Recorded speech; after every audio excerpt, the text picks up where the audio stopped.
서문이요.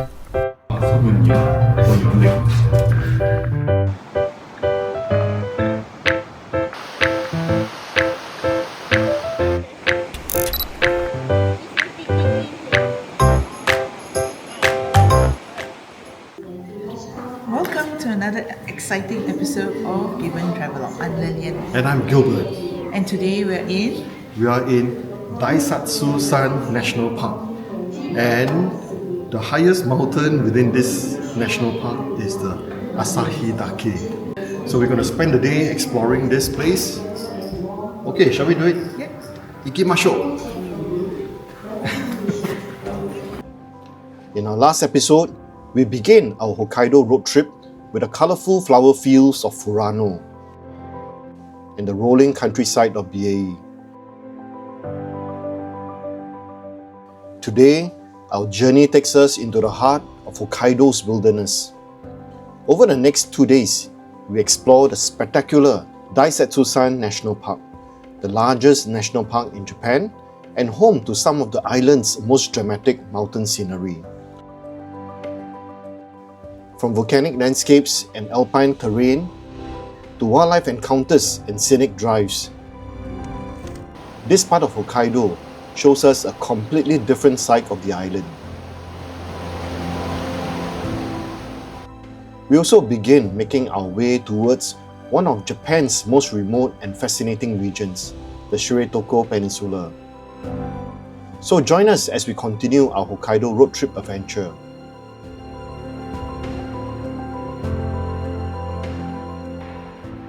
The next morning, we wake up to a glorious morning. We stop by Lawson for breakfast before heading towards Mount Asahidake, which is just an hour away.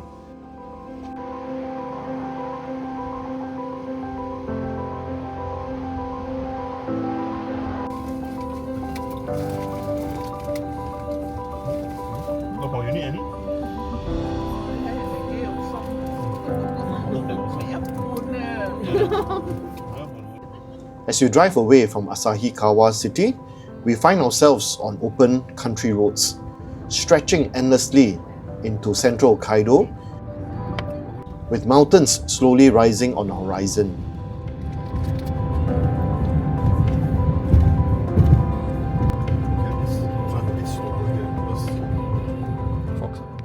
Along the drive, we are lucky enough to spot a couple of tanuki, also known as the Japanese raccoon dog. You can't see. You can come here, you can take. climbing up already. Climbing up. This one. That one is up there. Can you see the I can see.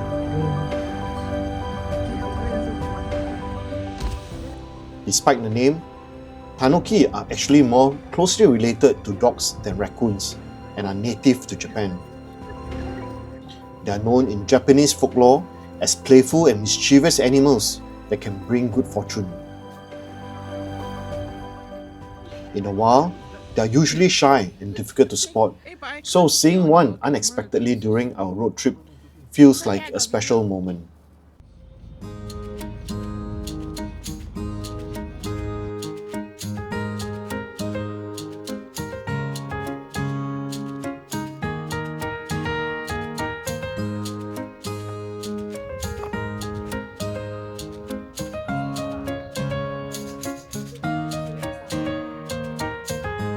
Late spring. Vegetable and mushroom.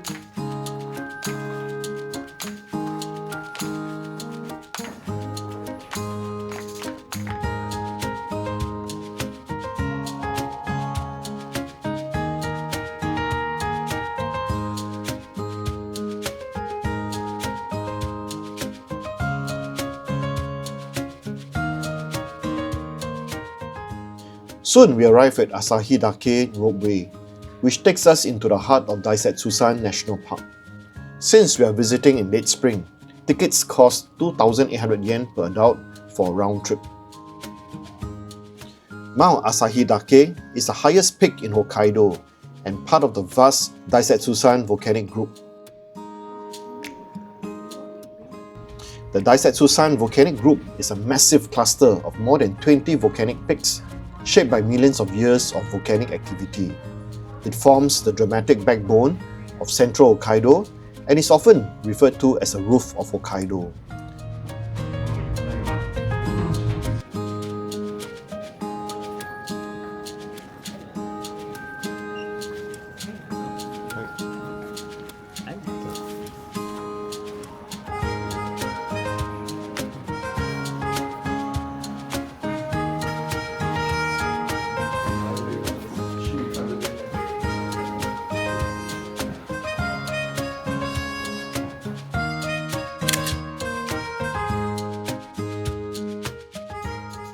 The ride takes only about 10 minutes, but the scenery changes dramatically as forests give way to snow patches, alpine landscapes, and steaming volcanic terrain.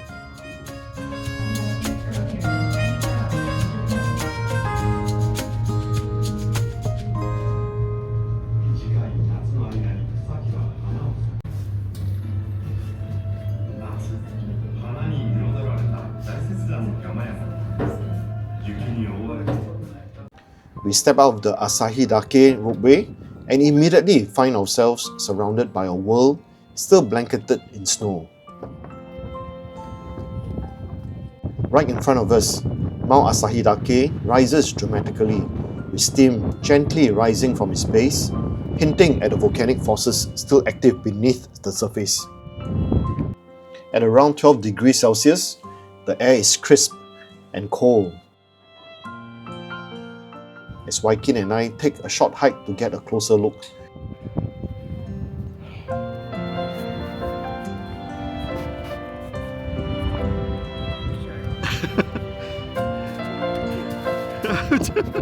Moving through the snow-covered landscape in quiet awe of the scenery in front of us.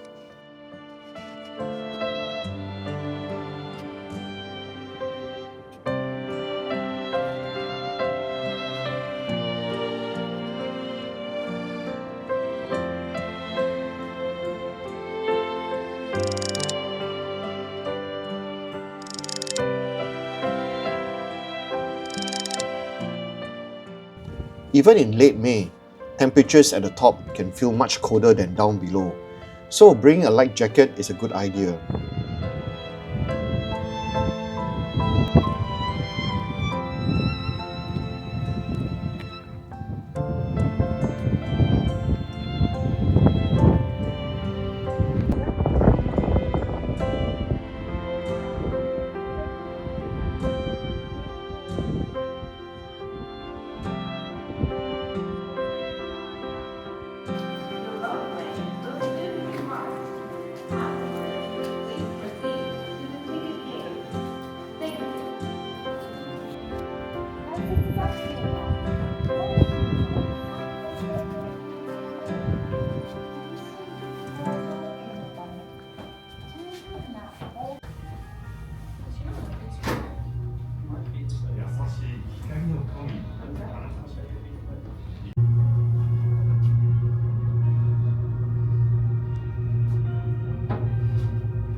Lunch today is at a restaurant inside the Asahidake Ropeway station. Nothing too fancy, just a simple meal before continuing our exploration of Daisetsuzan National Park. We order a bowl of tonkatsu ramen together with some gyozas. Warm and comforting, exactly what we need in a cool mountain weather.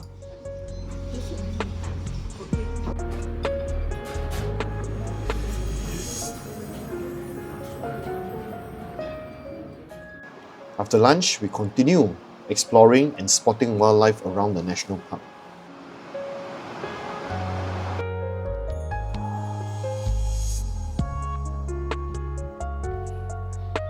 You saw the bear tractor.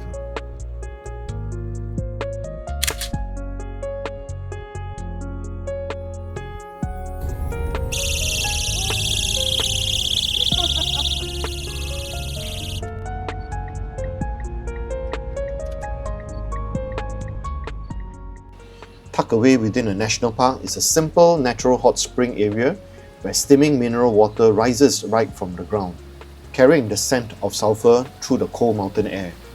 What makes this spot interesting is how locals quietly come here with bottles and containers, collecting the spring water to bring home for drinking, believing in its natural minerals and purity.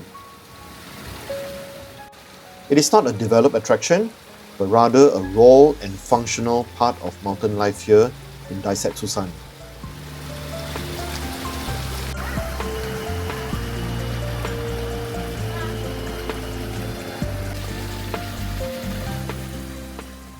Of course, as Singaporeans, how can we miss out? Yes, Drink. Why straight you from the drink? source. It's a good, great taste. Oh, refreshing.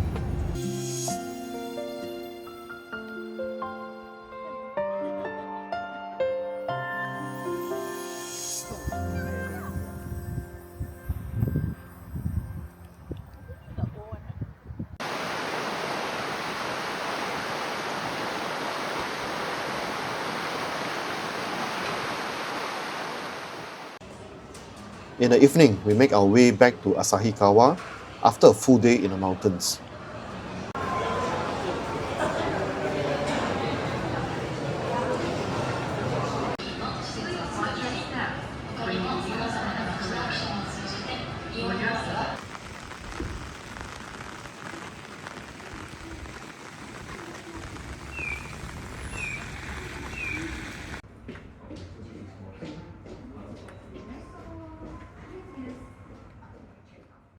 Dinner tonight is sushi at the extremely popular Toriton, one of the most well-known conveyor belt sushi chains in Hokkaido.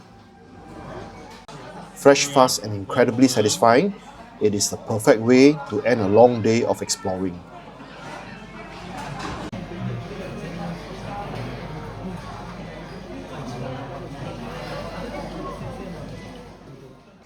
The next morning, we check out early and begin our longest drive of the trip. A 275-kilometer journey towards the remote Shiretoko Peninsula.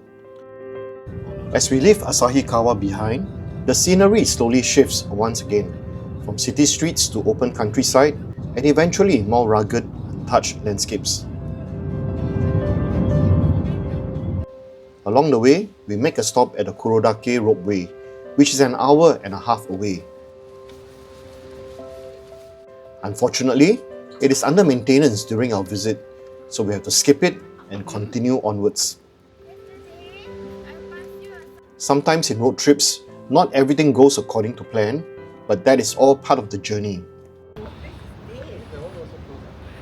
What happened? They only open for winter, December to January. Isn't it winter now? It's closed. Hello. So I think the chemical is closed also. But this bear is...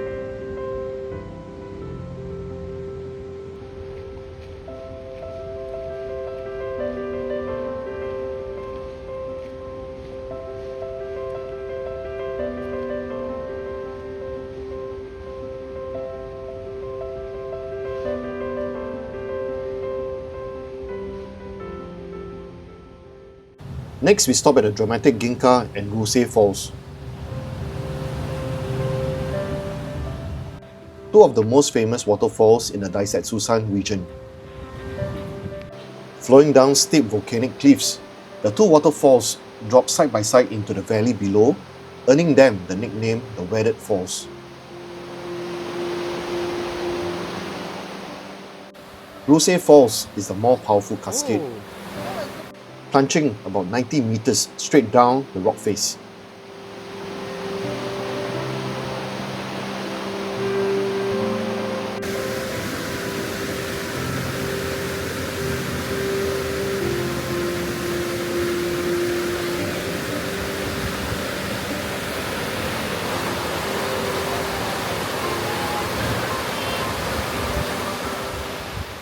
Ginga Falls is taller at around 120 meters, flowing in a thinner, more delicate stream beside it.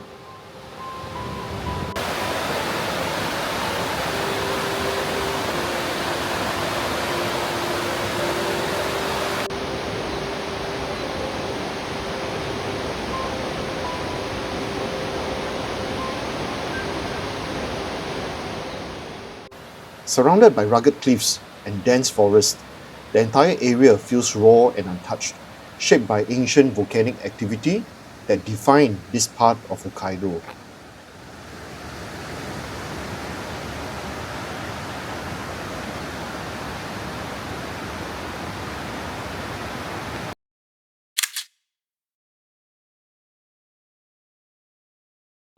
For those who want a closer view, there is a hiking trail up to the Sobakudai observation deck, where both waterfalls can be seen side by side from above. However, with recent brown bear sightings in the area and a rather steep climb ahead, let's just say we made a very quick decision to admire them from below instead.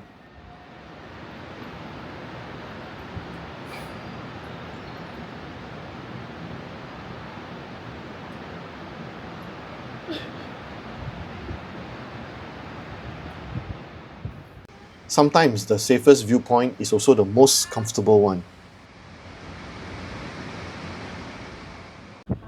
Next, we visit Lake Taisetsu, a quiet mountain lake tucked deep within the Daisetsuzan region. It is surrounded by dense forests and distant volcanic peaks. The water is still and reflective, creating a calm contrast to the more dramatic landscapes we see elsewhere in the national park. There are no crowds or noise here, just the sound of nature and the feeling of being completely surrounded by wilderness, making it a peaceful pause in our journey through central Hokkaido.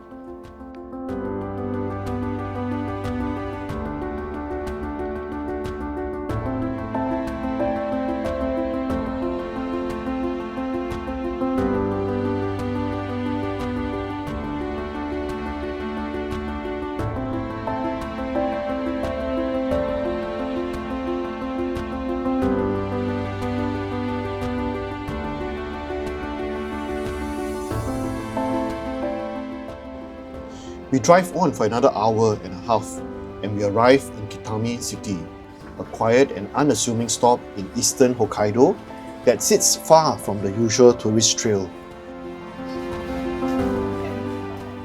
It is here at the Aeon Mall that we take a short break from the long drive. We have a warm and satisfying tonkatsu meal before continuing deeper into the remote wilderness of Shiretoko.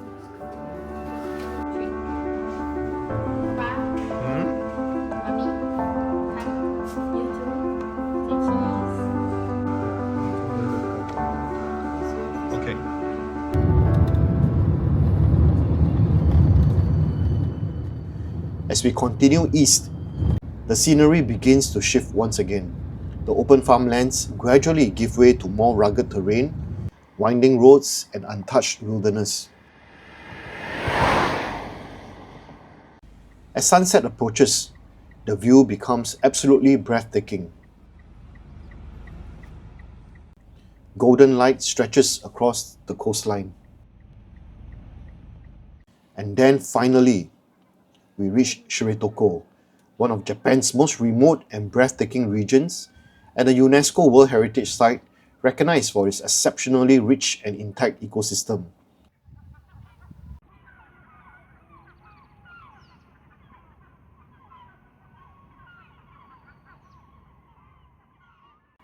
By evening, we arrive at Utoro Port on the Shiretoko Peninsula, where the pace of life slows down noticeably. The harbour is quiet and peaceful, with fishing boats gently resting in the water and the sea breeze carrying a crisp coastal chill. Located at the northeastern edge of Hokkaido, the peninsula is defined by dramatic volcanic cliffs, dense forests, and nutrient-rich coastal waters that support an incredibly diverse range of wildlife.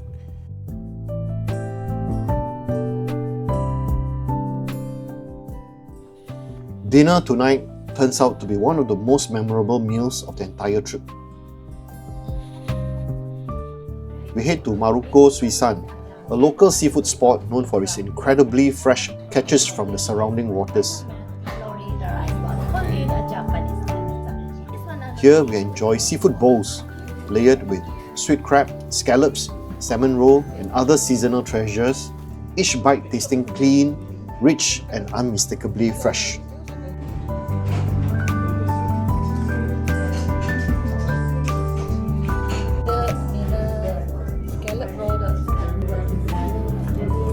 What is this all about?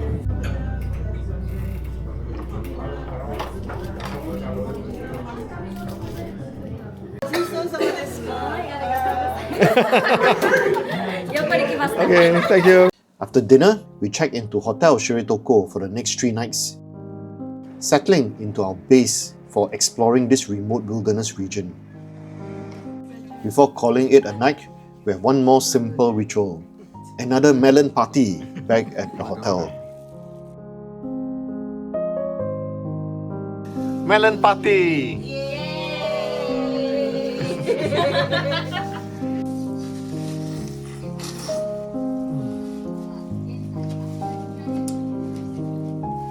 So juicy. What's this? Then we unwind in the onsen, soaking in the natural hot spring waters while reflecting on the long journey through Hokkaido, a perfect end to a perfect day. Daisetsuzan National Park is one of the most impressive regions that we visit during our entire Hokkaido road trip. What makes it special is the incredible variety of landscapes that come together within a single region. In just 2 days, we experienced volcanic mountains, lingering snowfields, dramatic waterfalls, peaceful lakes, and some of the most scenic roads anywhere in Hokkaido. For anyone planning a Hokkaido itinerary, we highly recommend setting aside at least a few days to explore this incredible region. In our next video, we spend 3 unforgettable days exploring the wild and beautiful Shiretoko Peninsula. Will we finally encounter some of Shiretoko's famous wildlife? What gems await us in one of Japan's last great wilderness regions? You will have to join us in the next episode to find out. Okay, that's all, folks. Hope you enjoyed this video. If you like this video, don't forget to give us a like, leave a comment for us, and subscribe to Gibbon Travelogue. Until our next video, we'll see you again. Bye! Mata ne! Woo!